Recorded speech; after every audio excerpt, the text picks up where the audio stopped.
He's kind of like the Joe Rogan of the hospitality industry right now. During COVID, we saw like 20% of listings just like disappear overnight. And people had the ability to work from home.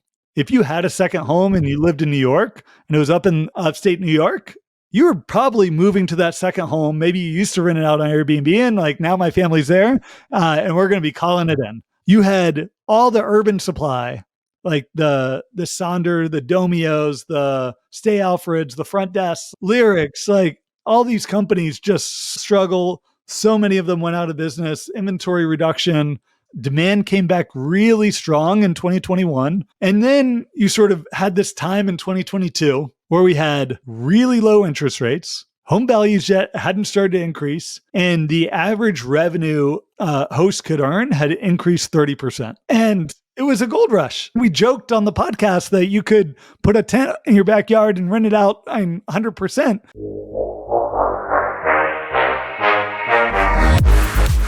You're listening to Slick Talk, the hospitality podcast, a podcast for those who are in and around the hospitality industry who love, live, and breathe what they do. You can join us for candid and unscripted conversations with hospitality experts and founders as we go deeper into their personal stories while they're sharing their triumphs and trials that got them to where they are today. I'm your host, Wil Slickers, and you're listening to an episode of Slick Talk, the hospitality podcast. Now, let's begin.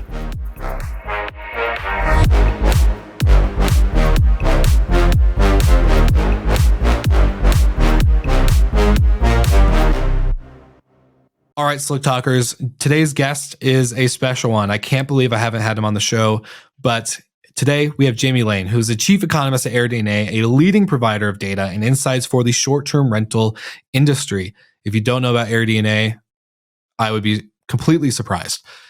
With a deep background in economic analysis and a strong grasp of market trends, Jamie has become an authoritative voice in short-term rental analytics.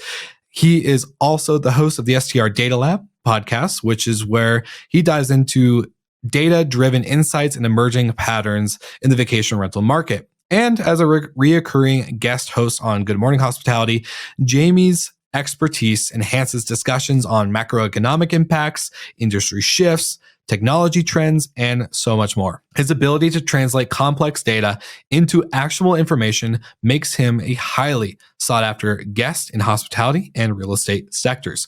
So without further ado, let's jump into our episode with Jamie Lane and enjoy this conversation. We went a little over our normal run time, but it was totally worth it. As you'll hear, Jamie really can make hard data that a lot of us don't understand really digestible for people that aren't in that same space or going through the data analytics that they are every day at AirDNA. So enjoy this episode and thank you so much for tuning in to Slick Talk. Let's begin. All right, Jamie Lane, welcome to Slick Talk for the first time ever. First time guest, long time listener, or some type of statement. I don't know. Happy Monday. Happy Monday. No, sorry, it's Tuesday. Yeah. No, thanks for having me, Will. Like, I've been a longtime listener, and I think this all came out of you had Andrew Kitchell on 5 times, and I had never been asked once to be on the show, and so yeah, here we are. It's crazy. I can't believe we've never actually had you on Slick Talk. And for the listeners who may not listen to Good Morning Hospitality or know that we have another show that I host with Brandy and Michael and Jamie. Yeah, I can't believe this is the first time. Andrew Kitchell's a great guy. Love you, Andrew, if you're listening. But this is surprisingly like, I feel like I recorded with you so often through GMH that I'm like blown away that we didn't have a Slick Talk episode together. But this is it. This is where the listeners that maybe listen to GMH or STR Data Lab, which is your podcast, this is where they're going to get to know you better. We're going to dive in deep on a lot of good topics, maybe that we don't hear on those other shows. So Jamie Lane, I am pumped because we did some prep work. And for the listeners, let's set a little bit of a scene here outside of the intro of what I said about Jamie. Obviously, he's a chief economist at AirDNA, and we've had Demi Horvat, the former CEO, on the show before to announce some recent news on some acquisition stuff that you guys have done. I got to meet with you and your guys' new CEO, Rohit, in Denver, grabbed a couple beers, got to hang out with VRMA, Great stuff. So AirDNA is no new company. I think anyone who's been in the industry or just getting in the industry really does know AirDNA brand beyond probably what most brands wish they could do in our space. Yep. And you didn't start at AirDNA. You started actually way back when at CBRE, but I also know you've got quite the extensive history. So where does your career and journey begin in the data world, specifically in travel and hospitality? This episode is brought to you by Hostfully. Thank you to our friends at Hostfully, David Jacoby, Margot Schmorak, you name it. Everyone there is amazing. I actually got to hang out with a lot of the team, new team members, even, got to reconnect with Bryce Carpenter and many other people at VRMA. They're phenomenal. And their marketplace for property managers and hosts just like you who are listening to this podcast is so good to get started, to learn the companies, to learn the way that the industry works and is evolving. So I highly recommend that if you're growing your property management business through co-hosting or just traditional property management, this is where you need to begin. Their channels, they have great channel integrations with others like Airbnb, obviously. Vrbo, Marriott Homes and Villas is really important and such a big channel integration for them too, and many more. So as you're growing and looking at scaling, this is a technology piece that you kind of really can't go without. So grab the link in the show notes. Make sure you let them know that Wil Slickers sent you from Slick Talk, or else they're going to leave me. Just kidding. I'm totally just kidding. They've been with us for so long. I'm pretty sure we are here to stay. So thank you so much to Hostfully. And now we're back to the episode with Jamie Lane. Yeah. It actually started at a company called PKF Hospitality Research. Started there in 2010. It was a fun story of a friend told me what he did. Just hanging out, 22, your buddy tells you what they do for their job. And he's like, oh yeah, I'm a hotel economist and like forecast the hotel industry, like do all this interesting analysis. And I'm like, that's what I want. Like, I was like, let me come work with you guys. And they're like, like we might hire another economist in like a year. I'm sort of the only guy working for them right now. And then they called me in a year and they're like, you want to come work with us? And I'm like, yes, absolutely. Let's go. So quit my job, told my new job, becoming economist, that I needed 6 weeks to finish up my old job, went and traveled Europe for 6 weeks. Wow. Actually on couch surfing solo, which was sort of back in the day. And then sort of got going. PKF was then bought by CBRE in 2014. And in that time at CBRE, I was able to take on not only hotels, but learn, oversaw forecasting for all commercial real estate at CBRE, industrial, office, apartments, sort of oversaw a team of 9 PhD economists and data scientists, and really got to learn how a data org that does forecasting, that processes millions of data points, like works well. And for me, that was a huge sort of growing up experience of doing that for it was a Fortune 150 company. There's 100,000 people at CBRE. But in the back of my head and really in my actions, like I was still like head of hotel research at CBRE on like my sort of side job. And then my side job was on the weekends. I was still digging into the AirDNA data because I rewind back to 2015. I was the first AirDNA customer while we were at CBRE. I was like finding people on Upwork to like scrape Airbnb data so we could figure out what was happening in terms of short-term rentals, how much they were, whether they're impacting hotel performance or not. So like when I heard about AirDNA, I called up Scott. Call the phone number and you like get the CEO on the phone. There were only, back in the good old days. Yeah, there were only 3 people at the company, the 3 co-founders that were sort of hanging out there in the garage in Santa Monica. I was like, give me all your data. I want reselling rights to the entire hotel industry, and I'll pay you guys $40,000. And they were like, done. We're in. And then from that point, they had like CBRE on the front page as a customer. Like it was a awesome. big deal for the company, and for us, it was. And we were able to have that data. No one else had it in the hotel industry. We were able to tell the story of sort of the growth of short-term rentals, how it was impacting traditional hotel performance. And I sort of built myself up as an expert on short-term rentals within the hotel industry. Epic. And there's so much to unpack. So before we get into it, obviously we have probably a good hour or more if we have time to jump into multiple topics. But I think the AirDNA piece, transitioning from hotels, is really fascinating. But before we get into that, I do have a question I'm pretty sure listeners are probably thinking of or wondering as well. What qualifies or standards an economist? I've never heard of an economist until we're like, or at least an economist in our industry until meeting you. So can you just briefly describe an economist and what qualifies that? Because I'm sure there's tons of pieces that we're missing. Well, and I do have 2 degrees in economics. So I've got an undergrad and master's degree. So school helps. But and how I sort of define an economist is taking and what my role is to interpret what's happening in the overall economy and boil that down to what it means for our industry. And then track the trends in the industry and help you as the listener and someone that's operating this business on a day-to-day basis, someone that's investing into a business, whether you're investing into a home that you're going to use as a short-term rental, or you're investing into a tech business that serves the short-term rental industry, investing into as an LP into a private equity group that owns tech companies, whether you're a property management company, figuring how you're going to and why or how you should expand into this industry. So we all want to plan off of what's going to happen in the future.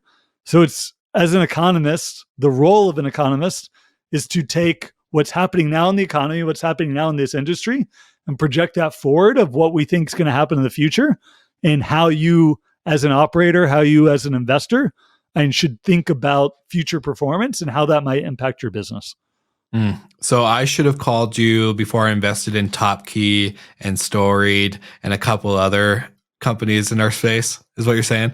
And it's not necessarily that they're going to dig into the underlying business models, but of making projections and talking through of like what maybe if Top Key is going to work. And I love the guys at Top Key. Same. Like, shout out. Happy with my investments, by the way, everybody. Right. Don't.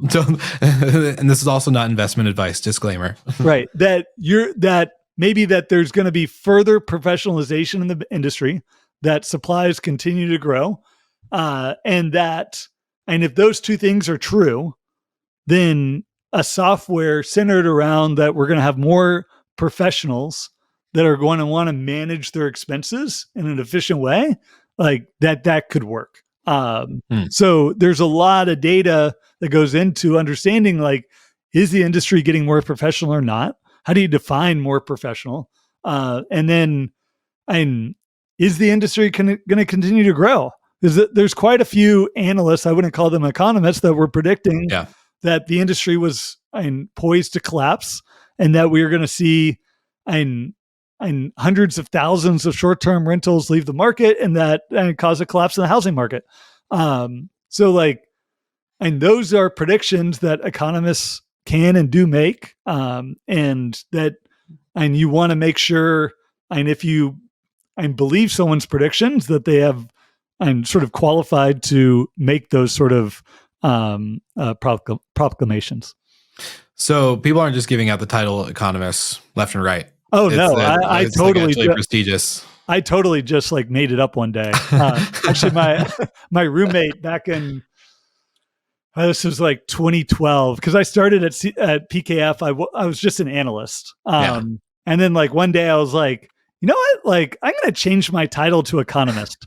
And I came home, and my roommate and he had just gotten done with law school and spent 4 years getting this title of lawyer. And he's like, So you just changed your title to economist today? I'm like, yeah, I think it better reflects what I'm doing. Yeah. I love it. It's a quick title change, never hurt nobody, except for the lawyers that have to actually go through law school. Well, I love the story of like how you were the first customer of AirDNA, because I got to sit down with Scott very briefly 2018, 2019 on the pod. Like this was when Slick Talk was really starting to take off, right before ramping up in COVID. And I did a mastermind series, the 10 most epic vacation rental management companies, softwares, technologies, and Scott was one of them. So AirDNA was obviously a big name, and I was in Seaside, Oregon. I was a hotel manager of a 70-unit condominium hotel with a very heavy short-term rental, vacation rental market.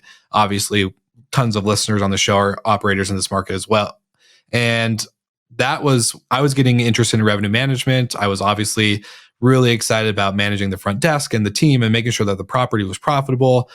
But I started to see this little thing called vacation rentals and discovered AirDNA as well.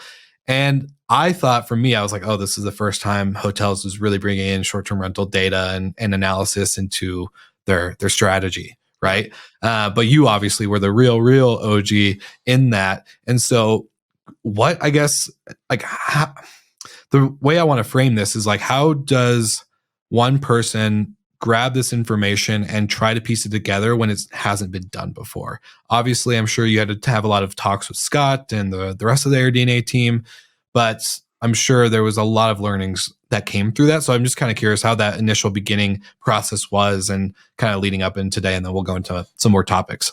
Yeah, and I'll admit, like bringing hotel or short-term rental data into the hotel industry was a complete failure. Like, never made any money off of it.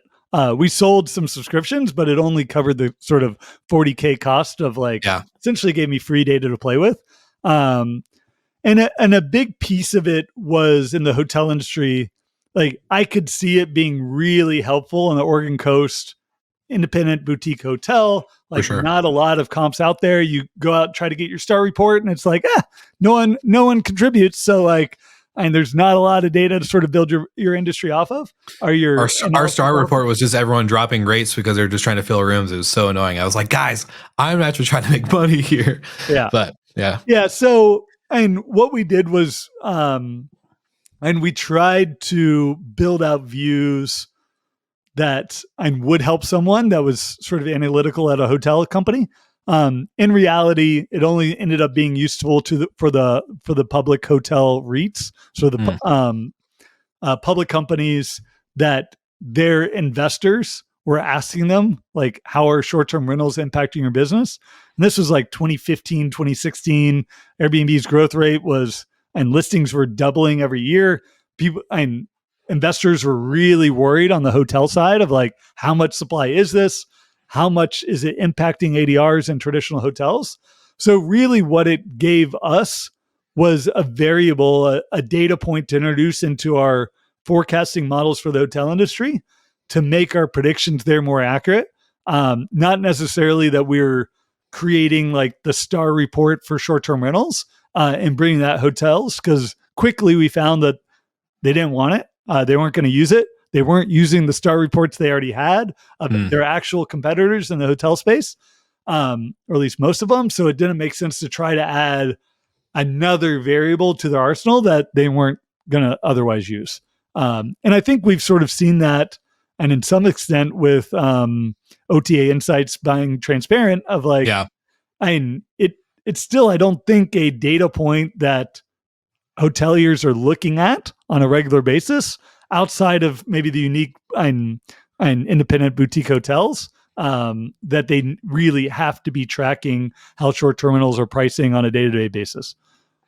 This actually might be a perfect segue then for kind of the first topic I want to bring up with you is like the industry landscape and comparisons, because I know for me, when back in the hotel days, and I'm very rusty, right? Like I haven't operated a hotel in a long time, but I just know so many hoteliers were so casual with giving OTAs the amount of money they're giving them, right? They really weren't like trying to find creative incentives or ways to really focus on book direct and other loyalty kind of features or products or offerings. Versus the short-term rental industry, I think is so much different. And I would be surprised, like obviously creating a star report for an individual host every month or whatever, that's a lot of work for AirDNA. Like with the amount of hosts that are out there, like over 8 million, good luck. Have fun with that. Like that's a lot of reports to send out. But how does the current growth trajectory of the STR industry compare to that of, the traditional hotel sector? Because I think obviously we've seen hoteliers get into short-term rentals. We've seen now short-term rental operators get into boutique hotels. So there's a lot of mixing happening. And our good friend Brandy, they have mixed inventory, right? They're kind of hotel-esque with short-term rental ops. So yeah, just very curious on your thoughts on all that. Yeah. And one is, and when you think, and I'm going to talk about the US hotel industry just to and separate that from some global. The US hotel industry is very mature.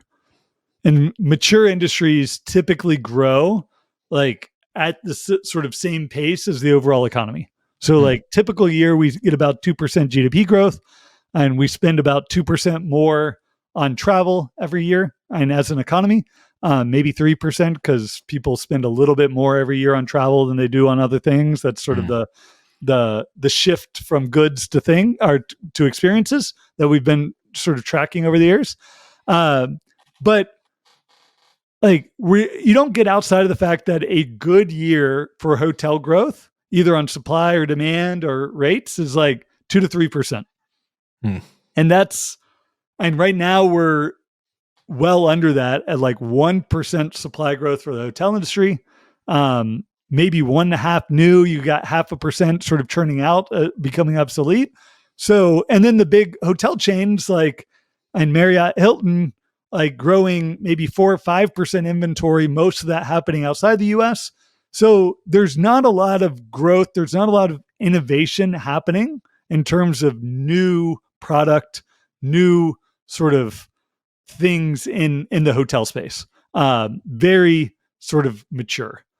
You contrast that with short-term rentals, and back in 2019, industry was growing 10, 15%, sort of 7, 8x the growth rate that we were seeing in traditional hotels. And in the years after COVID was growing 20, 25%. We see we see so much innovation, people trying new things. We see so much churn. So we talked about 0.5% churn in traditional hotels a year. We've got 20% churn in short-term rentals every year. So what that churn means is that there's some things that just aren't working. There's some things that are working. And then you see these movements of all right, everyone now in Gatlinburg's got to put in a hot tub. And then you see people that weren't willing to do it, they churn out. And then every new listing now has a hot tub. And you can get to really nice, I'll call it professionalization, but I think it's more of a real competitive product with hotels. And you look at how short-term rentals have evolved just over the past 6 years, and the level of quality, the level of sophistication, and the number of operators sort of using dynamic pricing, using a PMS, listing on multiple channels, doing all these things that really make it where it's going to be a sustainable business, has been evolving so much over this time period. And it's just such an exciting industry in that realm where in hotels, you're oh, Marriott launched their 37th new brand, and it's a mid-scale extended stay that they're going to be using Apartments by Marriott. Yeah. And you do see some sort of interesting stuff on the tech side. Muse is great in terms of trying to change the way PMSs work in the hotel space, but it's just so slow to change. It can be so hard to sort of test new technology given the sort of oversight that the brands have on so many properties. And where in short-term rentals, I've just loved how a company come in with an idea. They can launch it out there. You can get 1,000, 2,000, 3,000 hosts just by running some Facebook ads to test your tool and get instant feedback. And if you've got something that works, you sort of see the sort of flywheel work of other people telling their friends about it. And great example is Bestie AI. Like they launched something a year ago, and then 1 year later, they've already got $1 million in revenue. Like that's just super exciting to see on how the industry can evolve like that. I don't disagree with you at all. And shout out to Sam and Arlo and the whole Bestie team. Been super thankful to be an advisor with them. I'm sure you've gotten to work with them a lot too with their product, and just awesome team. I just had Sam on the SDR Data Lab 2 weeks ago. So it was amazing to see or talk to him, and that they're a partner with Uplisting, our PMS. Yeah. So we're able to push our users into using Bestie AI through the integration there, and it's just one example of how the industry can innovate so quick. You can get sort of real time feedback. And as long as you're taking that feedback and bringing it back into the product, innovating, and you see so much new stuff move from who are these guys to I see Top Key now everywhere, and they've built a great business because they really listen to their customers and solve a real pain point and are able to grow. One last shout out on the whole Top Key thing. Matthew on the team is incredible. The most hospitality focused customer support guy I've ever met. And I know customer support's not your real title, Matthew. So if you're listening, I'm so sorry. But you are just he's an incredible human being, and he just takes care of every customer. And it's just crazy how above and beyond he goes. And so shout out to Matthew. John, if you're listening, give him a raise, more equity, whatever you got to do. But I want to go back to a point you made really quickly, in the sense of the 20% churn in our industry. I want to know what contributes to that 20% churn. What do you think are the real attributes that are making operators get in and jump out? Yeah. I think a big piece of it is just the transitory nature of short-term rental and listing a property as a short-term rental. It's and we talk with investors all day that are buying a property that they're going to list as a full-time short-term rental, and that it's going to take either underperformance or a change in investment strategy, something pretty monumental to cause them to delist that property. And I think that is the minority of rentals out there. A vast majority are, I've got a second home that I already have. I'm going to see maybe I do want to earn some income occasionally when I'm not using the property that from that condo I bought in Aspen to use with my family during the holidays, and maybe in March, and let's rent it out. And then you realize this is a lot of work. Maybe it's not worth it, or maybe I want to list it with a PM, and then you're this PM's a pain, and they take all their fees, and now I'm only getting 10,000, and now they limit me on when I can actually use it. It's not worth it. So you have a lot of that. You also, in urban areas, just have a good amount of people that, and maybe they inherited a home, they've got a second home that, and maybe family lives in part-time. You've got, maybe snowbirds that are, two homes, one in Canada, one in Florida or Arizona, or these different areas that they, and for life reasons, rent it out a bit, don't rent it out a bit. And my parents here in Atlanta during the winter, up in Maine during the summer, and their house either sits empty or we rent it out Airbnb. Some years we rent it out, some years we don't, some years we find just a friend that needs a spot for 6 months. There's so much fluidity between short-term, mid-term, long-term. I need a home for my grandmother to stay in for these few months. The way housing is sort of used, I think, is changing. And I think short-term rentals are a great option, especially in urban areas, of when a property doesn't, when I don't want to rent it out as a long-term or midterm rental, that I'm going to need some other use case around the property. I'm going to rent it out for a few months. that is such an amazing sort of unlock of value that short-term rentals provide that I don't think enough cities think about when they're sort of regulating, where you think about a Paris and like where they put a limit of like, all right, you can rent out your home, but it's sort of limited to 90 days throughout the year. That still allows an amazing unlock of like unutilized time in a property of like, all right, like everyone leaves Paris during the summer, like all the tourists come in, like why can't or why shouldn't I be able to rent out my home when I'm not there and have it cover the mortgage when I'm down in the south of France, sort of frolicking and not working for those summer months. And some cities are realizing it, and they're seeing what a benefit it can be for their citizens, and others sort of don't. And I think all those things sort of contribute to the churn of like, it's not real churn. And it just sort of is a visual representation of like how so many people are just coming in and out of the space based on sort of their needs of the properties that they own. Yeah, it's not real churn in the sense of it's just not full-time activation of a property. It's ebbs and flows with each individual use case. It's not like a hotel where it's legit just designed for transient guests. Vacation homes are a little bit of a personal use, family, friends / let's make some money, or let's just leave it open. Yeah, but it does speak to the problem that Airbnb and Vrbo and Booking have of you've got to keep innovating on your business model.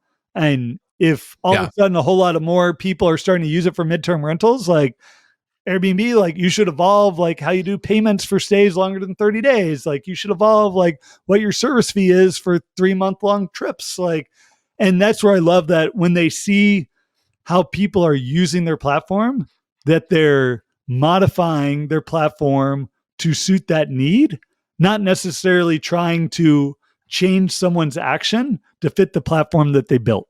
And that's where I see true innovation happening, like of realizing something that's happening that you can make that sort of product market fit just that much better and make it easier. And sort of evolving to how people are using it, opposed to like trying to fit people into the model or the view that you have of how the product should evolve. So basically, all the hoteliers that had the mindset of like, we've always done it this way. We've never changed. Like, why would we do that? And like the OTAs can't get away with that. They have to evolve. In order to stay relevant, in order to just bring the money in, because that's how they get their commission. If their people aren't booking and they're not changing to the way operators are wanting to address it, yeah, makes total sense. So it can no longer be the excuse of we've always done it this way. Why would we change it? Well, and what do you mean hotels don't evolve? Like they all realize people really want waffle makers, and they all put a waffle maker in the lobby for breakfast. Hey, continental breakfast for the win. But yeah, no, I just remember because that's one thing I know the listeners have heard this on the show many times. But the owner I used to work for prior to jumping ship was always, I was like, we're giving Booking.com $180,000 a year. Why? Like we need to focus on other things. Like Expedia is taking less, and And he was like, "Oh, so the way it's been. What? You're okay with that?" Anyways, moving on. Tangent or brandy rant over for those who know. But I'm curious. So there's these kind of topics all kind of tie together. But I am very interested to see like what are the most significant economic trends that are impacting short-term rental markets. Obviously, the ebbs and flows of the way people are using these, this inventory, but economically, I know we've seen a kind of a crazy shift over the last 4 years, pre and post COVID. Plus, I would even call post gold rush, 2020, end of that year, 2021 era, as we've discussed many times on Good Morning Hospitality. But yeah, what do you think the overall significant economic trends are impacting us? Yeah, what's just been a wild ride for me is tracking supply. And any manager, host you talk to, it's like, my market's oversaturated. I see so much supply growth. It's hard to compete. Like, and there aren't enough guests for all these listings. Like, what do I do? And sort of going into that churn discussion, like during COVID, we saw like 20% of listings just like disappear overnight. And people had the ability to work from home. if you had a second home and you lived in New York and it was up in upstate New York, you were probably moving to that second home. Maybe you used to rent it out on Airbnb and like now my family's there and we're going to be calling it in. Like you had all the urban supply, like the Sonder, the Domios, the Stay Alfreds, the front desks, like Lyrics, like all these companies just struggle. So many of them went out of business, inventory reduction and changing inventory from short-term to long-term rental, given that that's what was really strong. Like a lot of companies sort of pivoted their business models for good reason. And what that meant was we had a whole lot fewer listings. Demand came back really strong in 2021. Listings did not. That pushed the industry to record performance. And then you sort of had this time in 2022 where we had really low interest rates, home values yet hadn't started to increase, and the average revenue a host could earn had increased 30%. And it was a gold rush. Like you could, and we joked on the podcast that you could put a tent in your backyard and rent it out 100% because there was so much. $5,000 a month. And yes, there was strong demand for travel, but it wasn't like demand for travel had gone through the ecosphere. All that, we just had 20% fewer listings and demand came back to normal. And that meant that, and if you had a listing, you were doing very well. So we had strong supply growth in 2022, 2023. And now we sort of seen the opposite effect of we have really high interest rates and those interest rates are going to be higher for longer. Like if you're sort of sitting on the investment sidelines waiting like, I really want a 3% interest rate again. And now they're close to 7 and I'm going to wait till they're 3s again. Like you might be waiting forever, for that to happen again. We've got home values that accelerated a lot. They've sort of plateaued, but I don't see them going down anytime soon. So that's something that's very local though. And there are markets that are seeing decreases in home values. Like sitting in Austin, like, we've seen some pretty steep decreases in Austin or San Francisco. But overall in the US and in most markets, we're seeing home values stay up. And then you've got short-term rental performance. Like how much revenue are these properties earning? Like, they increased 30%. Now over the past 2 years, they're down like 10%. So now we've got like, all right, we're up about 20% from pre-COVID. That was 5 years ago that COVID started. Like, so that's an annual growth rate of like 3 or 4%. Like that's pretty normal industry growth. So we're about where we would be earning and without the pandemic in terms of ADRs and occupancy. So and we expect sort of normal growth going forward for industry performance. Like we're probably going to be flat on occupancy, get 2 or 3% on rate. You're going to be able to sort of cover increasing costs, but we're pretty normalized in terms of industry performance right now. So now it's like, if it doesn't make sense to invest today, like, do we think home values are going to decrease, or do we think interest rates are going to come down meaningfully, or do we think industry performance, unit level performance is going to increase meaningfully? And the answer is there's probably going to be small incremental improvements on all of them, but it probably doesn't mean is that we're going to go from, and we're like 4 or 5% supply growth right now, up to 10% anytime soon. So if you've got a business model that is sort of predicated on 10, 15% industry supply growth, like you might be a bit disappointed. But if you're an operator that's been crushed by 10, 15, 20% supply growth, and you're like, can we just like pause on supply a bit and let us all get our operations back to profitability and sort of growing occupancy again and ADRs? Like that's where I think we've got some positivity. And I think it's going to be a sort of a pause on supply growth for a bit. And we're still generating 5 times higher supply growth than the hotel industry. But for the industry, it's about a pause. And then we'll see maybe 2016 or 2026, 2027. And depending on what happens in the housing market, that we can start to see growth again. Well, I have 2 questions for you. And the first one I want to ask is more around, it just sounds like people normalized the gold rush that we had. They expected this to be consistent rather than obviously looking at the data that you guys have analyzed over many, many, many years, plus predictions and forecasting as well. It sounds like operators just normalize that expectation of we're going to grow like this. This is great. We're raking in money. This won't go away. People love love the product, right? Like COVID opened up the door when you got the 2 weeks of flatten the curve to being in the house with your loved one and the families, and you're like, all right, instead of being at my house, let's do it somewhere else. It just sounds like we normalized, right? Like that was the expectation. And instead of thinking about like, oh, maybe this is just a quick boom, we should kind of prepare for the downfall of the boom. Yeah. Am I right or am I wrong? Absolutely. And and it was a funny time when I joined AirDNA because it was at the end of 2020, when and we reached sort of peak industry performance in terms of RevPAR at mid 2021, end of 2021. And that's right at the time when we were creating our first sort of industry forecasts. And our first projection for 2022 was that RevPAR was going to fall. And looking through the history, RevPAR had never fallen in our entire history.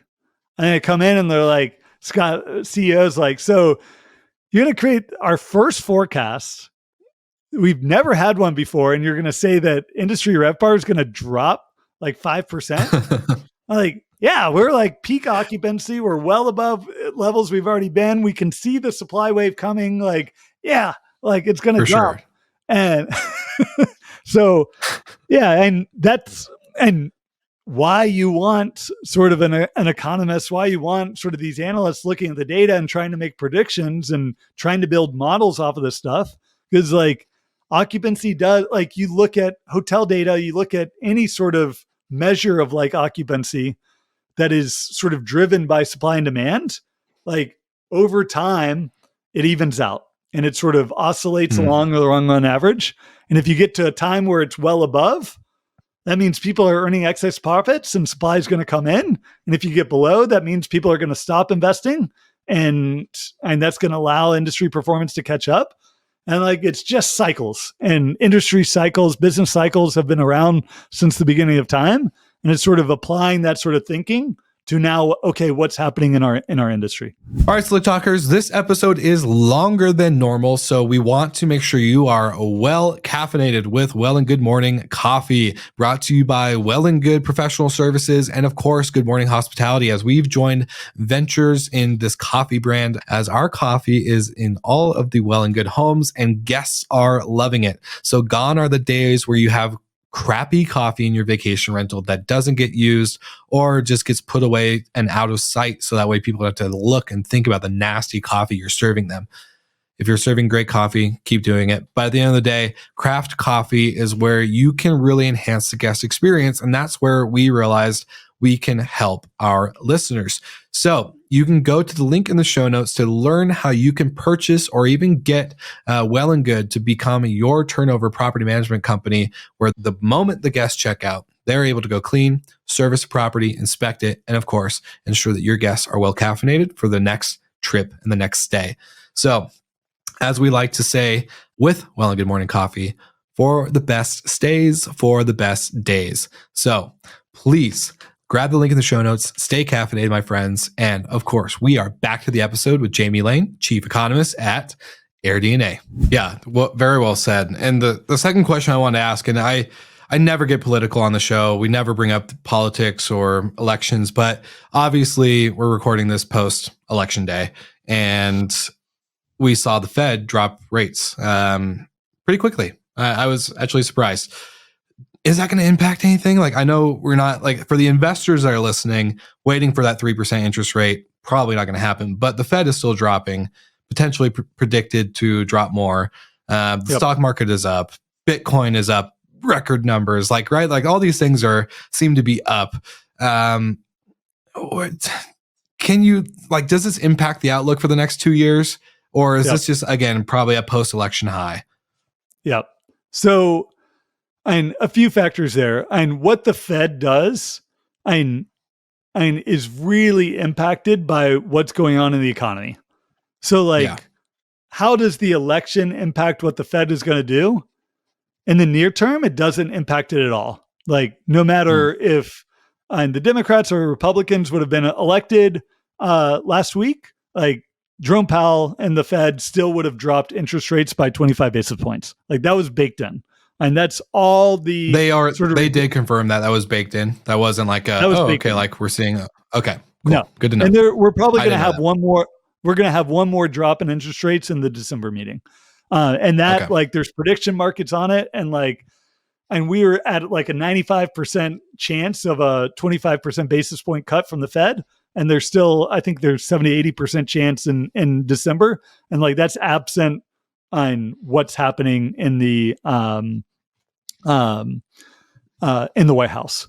What is going to impact maybe longer term, what the Fed's going to do is any changes from the administration in terms of what maybe happens in terms of inflation, because that is what the Fed is sort of charged with is two things: full employment and stable prices.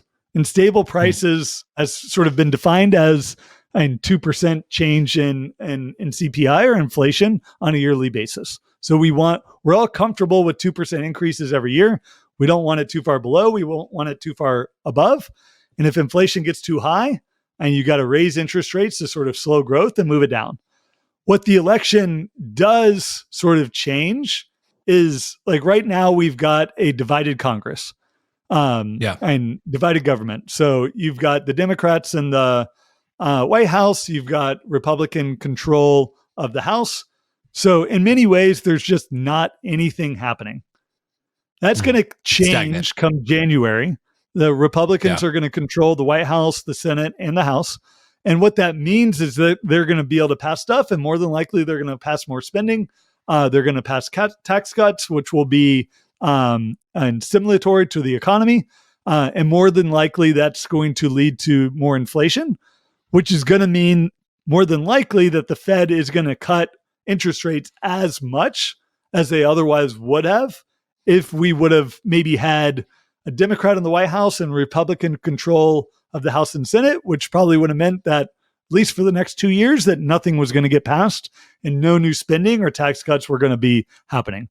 What that also means, and relating that back to the industry, and we were talking about supply growth and interest rates, is that, and because the Fed isn't going to be cutting interest rates as much, that more than likely means that there's a higher floor for 30-year fixed rate mortgage, and that we're much more likely going to be in the 5.5% to 6% mortgage rates longer term than maybe getting down to the 5 to 5.5. So most economists' expectations going forward is maybe a little bit more growth in the overall economy. And we're going to be spending more. We're going to be cutting taxes. We're going to be trying to stimulate growth. So maybe lower unemployment. But then maybe a guardrail there of that the Fed doesn't cut rates as much, maybe even has to increase them again if inflation does start to accelerate, and sort of cools the outlook a bit. And then you have just the really big unknowns of like what's going to happen on terms of immigration policy. For sure. And there's two factors there. One, if you just slow the overall growth of immigration that we have coming into the country, I think most people agree that legal immigration is good, and really the overall growth of our country is sort of predicated on immigration, that people want to move to the U.S. Key word is legal, though, right? Like legal immigration. That's the key phrase. Yeah, and when people come to school in the U.S., that they're gonna they earn a degree from Harvard that they can actually stay in the U.S. and sort of contribute to the economy. And innovation and creating startups and all the fun stuff. Right. And if you look at China, if you look at a lot of the major European countries, like they don't have inbound migration. Their populations and many of them are decreasing now. Like we're just in the US, we do not have a birth rate that is replacing our sort of natural rate of like people dying. So unless we have immigrants coming into our country, you're going to start seeing populations decline and all sorts of bad things start to happen in the economy if you've got falling populations. Because then you don't need as much housing.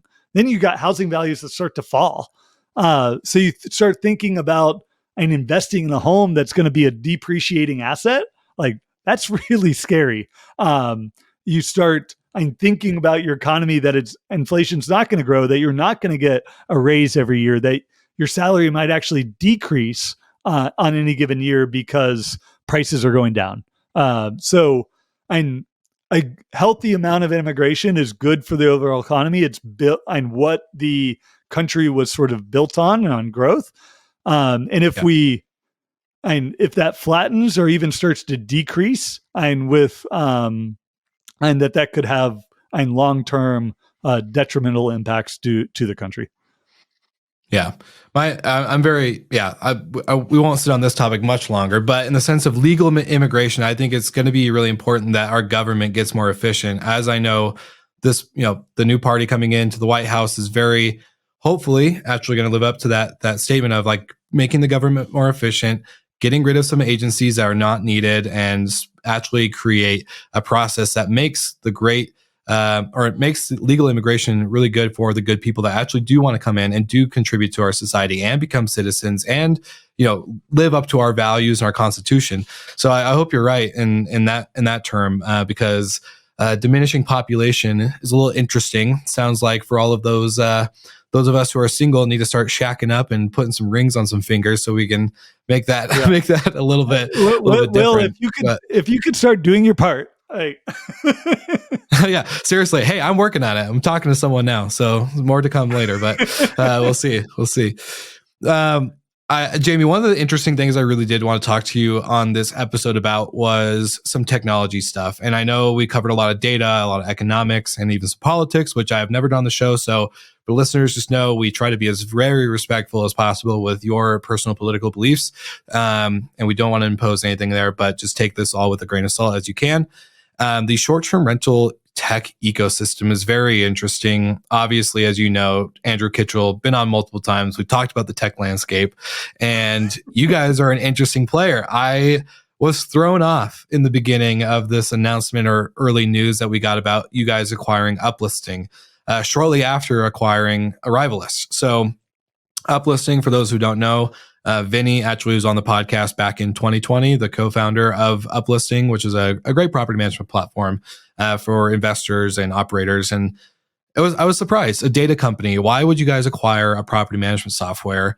I think I know my answer, but I think many people in the industry are very confused. I maybe heard some stuff at VRMA that people are like, why would they do that? This makes no sense. But I'm like, oh, if you look at it this way, this actually does make sense. I promise. But yeah, give us a big picture of acquiring Uplisting and what this is going to do for the data and AirDNA as a brand overall. It was funny. I was when I was in Porto for Vacation Rental World Summit, I was chatting with Richard Vaughton, and he's like industry veteran that's been around for forever. And he's like, comes up to me, he's like, when I heard you guys bought Uplisting, like I just thought it was the stupidest thing I'd ever heard. So like, let me tell you what I told Richard. Because afterwards he's like, you know what, that makes a whole lot of sense. So hopefully I can sort of clear the air on like why we at least I thought it made sense in terms of analyzing the direction that we wanted to go. Because when you look at AirDNA, our core client base, and this surprises so many people, is those sort of Airbnb host investors with 0 to, let's say, 10 listings. So it's not the large professional manager, though we have a great business around supporting professional managers. It's not and hedge funds, though we do support hedge funds. It's not just DMOs, though we support DMOs. It's not just raw data that we give to the really big VRMs, and we have a business doing that. But like over half of our revenue comes from providing data to those and people that don't have a property that want to get in, and those that just have a few that need simple tools, data to support their business, whether it's through setting pricing strategies, setting their rates, or figuring out and what market they're going to invest in next, and benchmarking their performance. So when you look at the sort of industry operations landscape, so like in the US, there's roughly 700,000 hosts. And in this number, we'll sort of track a host the same as like a property manager. So you can have a 1-unit host, or you can have like a 500-unit host. And you think of most PMSs out there are sort of geared towards the sort of large property managers. And in the US, there's about 8,000 hosts that have 20 or more listings. And that's what sort of the guesties, the hostaways, the streamlines, they're all sort of fighting after is, and how do I have a product, enterprise, and I can make one sale, I get all their listings, I price my PMS on a per listing basis, and I can grow my business, and I sort of lock them in, and they're good. Unless you're Brandy and you change your PMS every 3 years, or every 3 times every year, or whatever. Three times in like, I think last 4 years or something like that. It's kind of crazy, but hey, to each their own, right? Yeah. So then you look at the rest of the ecosystem, and we've got, roughly 700 or 690,000 hosts with fewer than 20 listings. And not a whole lot of companies out there trying to provide services to those hosts. And what we see is like, we can see in the data that now over 20% of those listings are cross-listed on Airbnb and Vrbo. We know that more and more of them are wanting their own direct booking site, that they want to list on booking.com, that they want to be able to list on Google Homes, that they want to professionalize. And when they go to some of the larger PMSs, like, it's super complicated. It's built for a large property manager. Like, I love Andrew and Wheelhouse, but their product, and I think purposely so, is built for someone with 20 or more listings. And a lot of the PMSs are done the same. So we've already got this large sort of critical mass of hosts in the AirDNA ecosystem using our platform every day. So where could we add additional value to those hosts in a way that is sort of organic for us? Like, they start their short-term rental journey with us, they find their property, they buy it, they're starting to measure their performance, they're figuring out how to expand. It's like, let's sort of include in here a PMS, a way to sort of grow their business on the host side, where we can keep them in the AirDNA ecosystem, and where they then don't have to leave to find that next sort of PMS or tool set. Because what most hosts need, like, and we talk to them every day, they're like, I just want simple channel management. I want a simple unified inbox, like, where all the messages come into one spot. And I want a way to have a unified view of my calendar, of where across all my channels, how everything's being booked, and manage that all in one spot, easy to use, easy to understand, and that just works across all the platforms. And that's what we saw in Vinny and uplisting, and that's what we're trying to sort of bring in and through now to AirDNA. I love it. And it makes so much sense, because the biggest gripe I've had with vendors in our space, as we get to work with a lot of them as they're sponsoring our shows or, going to our retreats or whatever, they all want enterprise. They're like, oh, how many units do they got? Oh, they have 10? No, it's 20 or more. We need 20 or more, or 50 or more. Some people. And I always say, like, I get that you build for enterprise, because then it can make it maybe simpler to create a product or a light version later. But you're missing out on such an evolution of this operator that will get to 20, that will get to 50, that will get to 100. They just need the tool to get them there outside of Airbnb, which is trying to probably become a PMS as well, which we discussed on GMH. So it's like, okay, we do need to focus on this, and no one's really offering them. And it kind of goes into the debate of old guard and new guard, where new guard doesn't feel welcome at VRMA. They feel like the content's outdated. It's very clicky, And then old guard is, well, these new youngsters are trying to reinvent the wheel, and we've done this before. Like, it's the same thing. We've seen this happen 20 years ago. And anyways, that's my other Brandy rant of the episode before really getting into more topics, because I know we have so much to go into, and we're going to go over in an hour. an hour on this episode, Jamie, unless you got to go soon. But what is like total addressable market is where it gets interesting, because the majority of the big players right now are the hosts. In the sense of big players, they are a big portion of the inventory, the operating pie, versus the traditional or enterprise vacation rental management. So what do you estimate to be the TAM for the STR industry?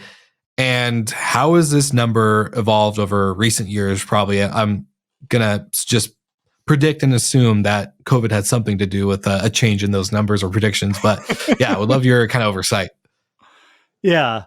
I mean, it's something that, and it's hard to put your finger on, but we try to sort of measure it. And one way to measure it is sort of total industry revenue being generated. Because if you think about like what a property manager, and their sort of revenues are going to be percent of total industry revenue.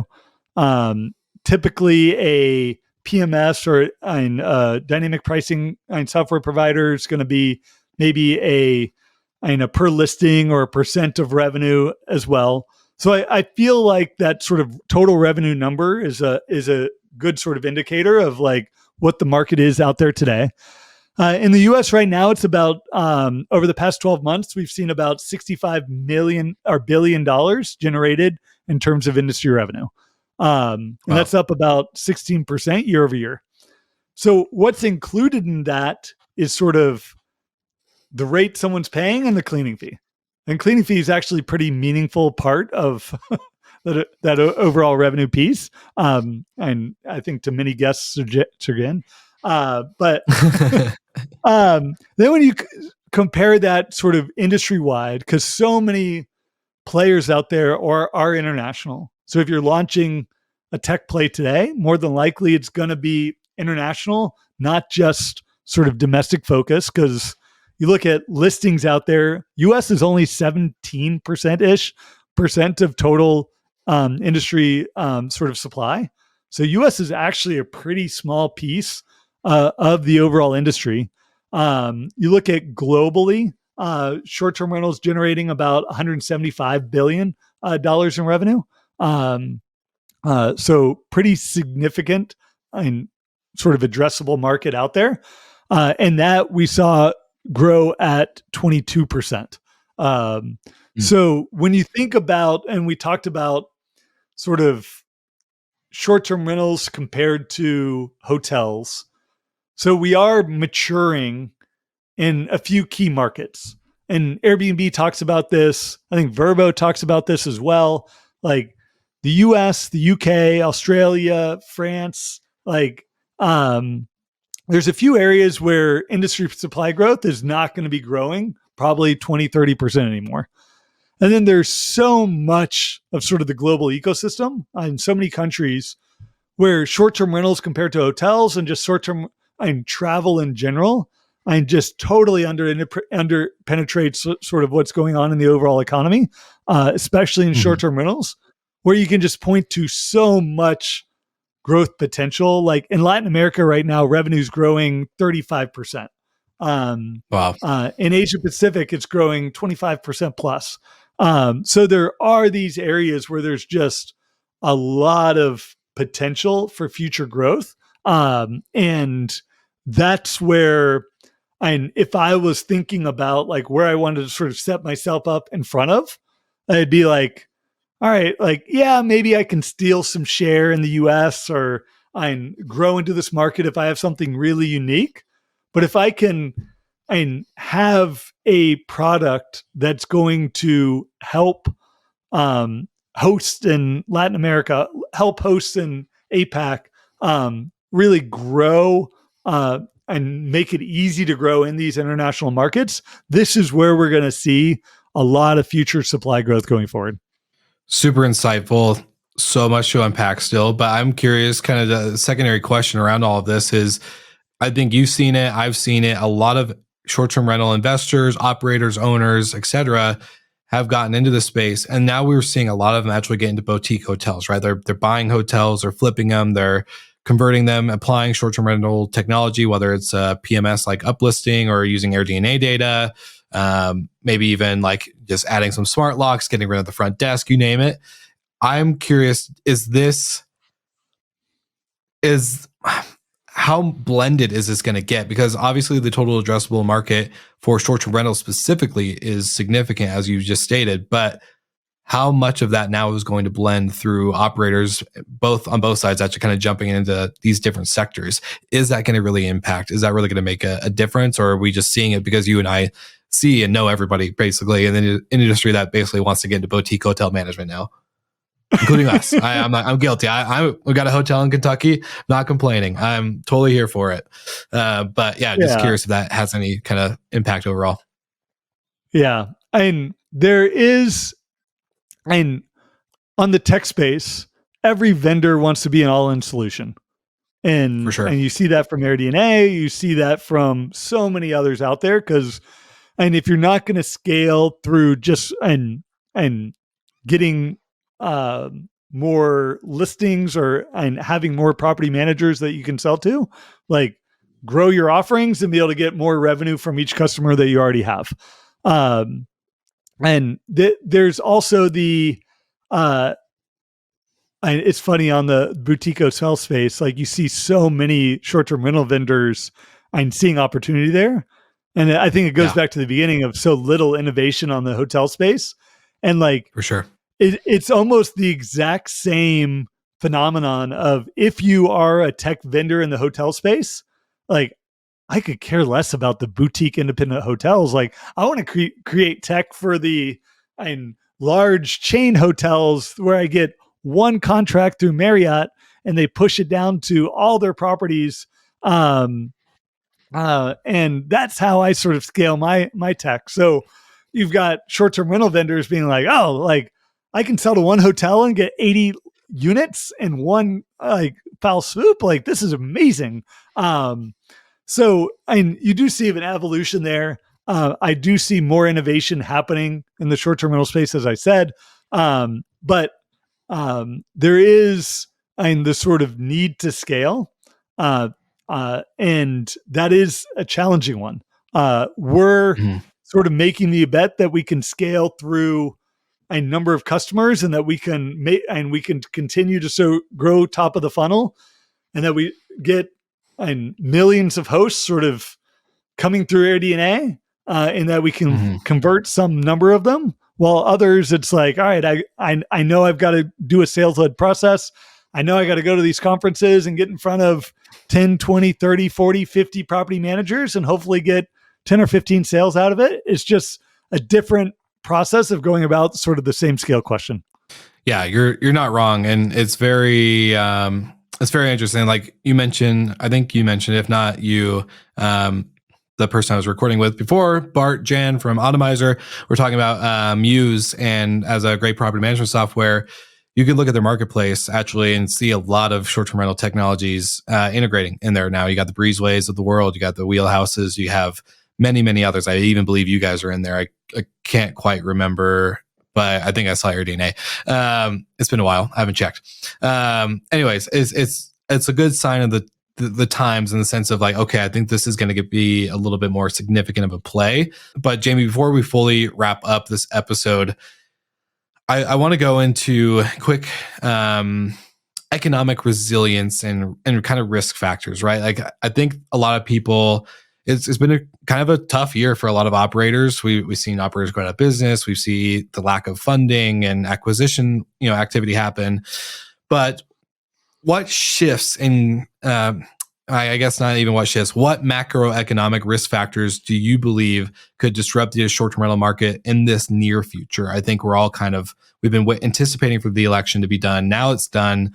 What's the macros kind of telling you, and what can the listeners kind of expect in the short term?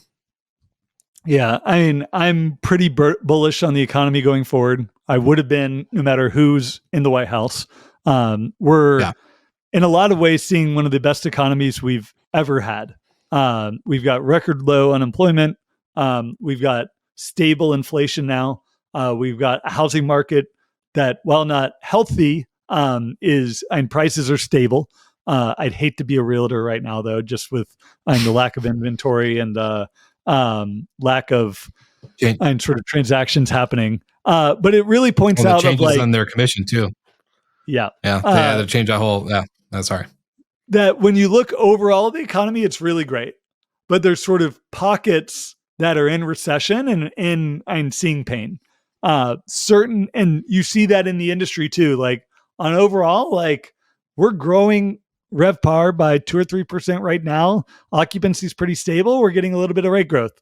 Like, but that's not to say like out of the 6,000 submarkets that we track, like 2,500 of them are seeing RevPAR declines. There's certain aspects of the business, certain markets. Like if you were a big winner around domestic trends during COVID, and now everyone's traveling international again, like you're sitting on the coast in Florida, you're sitting in Orlando, like it's been a tough year or two as sort of travel trends have normalized. So that's where, and yes, the overall macro picture looks great. And I feel pretty confident that people are going to travel. People are going to spend and have discretionary income. And that we're going to continue this long-term sort of pull where more and more people want to spend a larger share of their income on travel and experiences than they are on purses and bikes or whatever they might be buying before. And that materialistic stuff. Yeah, when you look at overall travel, like of all the different sectors, short-term rentals are still growing the fastest. So like if you're going to sort of position yourself in some sort of like tailwind, like we've got more and more people that are going to continue to travel, spend money on travel. And short-term rentals are going to continue to take a greater and greater share of that overall sort of travel spend. Like, I think this is an industry that is good for the long term. Yes, there's going to be some near-term bumps here and there. And you're going to have to think about how to adjust your business model. You're going to have to continue to evolve how you attract guests, how do you evolve and how do you get customers. But I'm still very bullish on the long-term sort of outlook for short-term rentals. Hey, if you're bullish, I guess I have to be bullish too. I'm gonna bet on you instead of my own gut, because I'm like, I don't feel like inflation's controlled, but if you say it is, I'm gonna listen. I feel like I'm getting crushed with it, but it's like, okay, let's go. If Jamie Lane is bullish, I'll be bullish. I'll be optimistic and try not to look at the last year and a half, or at least even the last 2 quarters, even, and just be like, oh my gosh. But Jamie, this is so good. I think we have to do a part 2. I think we have to, in the sense of there's so many other topics and questions I wanted to ask you leading into this episode that we're unable to cover due to schedules. But Jamie, for the first time on Slick Talk, how do you think you did? How do you think the listeners enjoyed this? Because I think you crushed it. This has been such a fun conversation. So I think we're going to have to do a part 2. We have to. Maybe a part 2, part 3, part 4, part 5, part 6. Hey, so I'm happy to come back anytime you want to chat, Will. Do you want to be another repeating guest host every month on this show too? Just get that cycle going. Absolutely. For the listeners, Jamie Lane is on so many podcasts, so many stages, so obviously your own podcast too. So I won't be offended by you not wanting to be a guest host on Slick Talk, but one day I will convince you. We'll get a big sponsor and I'll be like, Jamie, I have an offer you can't refuse. But until then, I always like to ask the question for listeners. Obviously, I don't think you are a new name to a lot of people listening to this episode, but for those that haven't connected with you on LinkedIn or email or wherever, where would you want them to go? Because I know there's so many topics that we've covered on this episode that I would be surprised if you weren't flooded with messages, and want to make sure that the listeners can get to you easily. Yeah, and I'm pretty active on both Twitter and LinkedIn. So search for me there. You can find me. And we and my team write a lot of content. So if you're interested in the type of things we're talking about, go to AirDNA's blog. We probably put out 20, 30 blogs a month, probably more than any other sort of company out there. We've got a whole team. We're digging into topics all the time that are really, I think, relevant to both operators, investors, property managers. And it's good stuff out there. And kudos to the team for continue to run with any random idea I have on a potential research idea. I love it. And also for the listeners that don't know, Jamie Lane is not only an economist and working at AirDNA and doing all these things and talking about all the stuff that we just talked about, but you're also now a host yourself. Jamie's lane change has happened. I think we're episode 5 into the series that you guys have created at AirDNA. How's that process going of you investing in a short-term rental, getting it up, using vendors in the industry from, not staging companies, but design to furnishing to your own technology? Like, can you just give us a quick glimpse into your hosting experience so far? Yeah, wanted to sort of put my money where my mouth is, sort of eat your dog food, whatever the metaphor is of going. And we decided to tape it sort of soup to nuts of finding a market, finding a property, and then getting into furnishing, staging, and operating.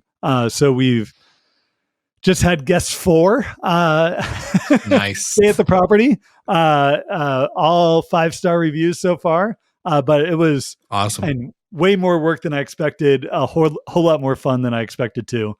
And my wife and I had hosted early days of Airbnb, like back in 2011, 2012 for a long time. And now we've sort of got into the sort of investing in a dedicated home that will hopefully be cash flow positive and a great investment for us.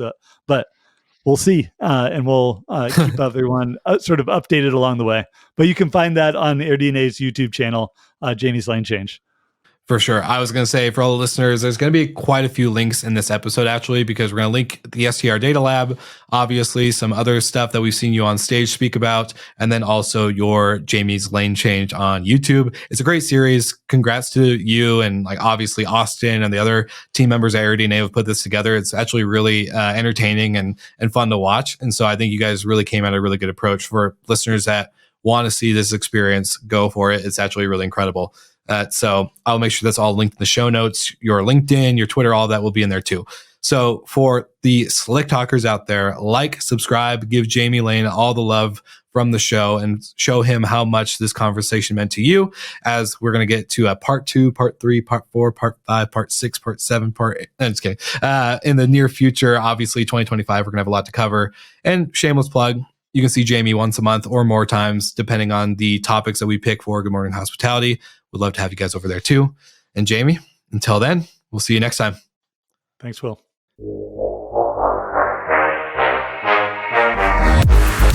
Thank you so much for listening, and thank you to our show partners for making Slick Talk, the hospitality podcast, possible. We hope you enjoyed the show, and we would love to connect with you outside of the podcast. So you can follow us on all of our social media channels for daily hospitality content, or find us on slicktalkthepodcast.com. And don't forget to rate, review, and subscribe so you never miss an episode. I'm your host, Wil Slickers, and we will see you guys all again next week.